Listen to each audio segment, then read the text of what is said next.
আপা বোরকাটা একটু ঠিক করেন, বোরকাটা ঠিক করে লইয়েন। এটার বোরকা খুব একটা রিক্স। তো এইভাবে বোরকা থাকলে তো যে কোনো সময় দুর্ঘটনা ঘটতে পারে। আপা বোরকাটা একটু ঠিক করেন, বোরকাটা ঠিক করে লইয়েন। আসলে এইভাবে বোরকা থাকলে অনেক সমস্যা, কারণটা কি কোনো সময় দুর্ঘটনা ঘটতে পারে। এই জন্য আপনারা যারা দেখবেন যে এইভাবে বোরকা উড়ে থাকে, তো সতর্ক থাকাটা খুব ভালো। আপনি বললেন, তাদেরকে হয়তো এটা মনে থাকে না যে বোরকাটা ঠিক করতে হবে, বাট অবশ্যই এটা মনে থাকাটা খুবই ভালো। এই বোরকার কারণে আমার নিজের চোখে একটা অ্যাক্সিডেন্ট দেখছি আমি।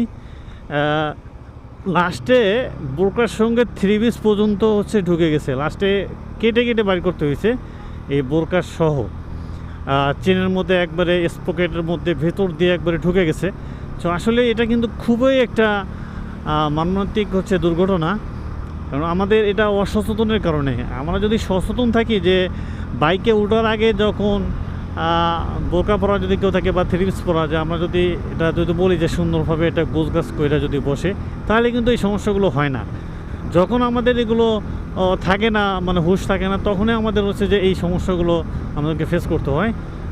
তো সবাই ভালো থাকবেন, আর এই নিয়মটা অবশ্যই ফলো করবেন। আপনারা যারা রাস্তায় দেখবেন অবশ্যই এটা বলার জন্য আপনাদেরকে আমি অনুরোধ করব। আমার যতটুকু আমি দেখি চোখ দিয়ে, অতটুকু আমি সবাইকে বলার চেষ্টা করি। ওকে, সবাই ভালো থাকবেন, সুস্থ থাকবেন। আল্লাহ হাফেজ।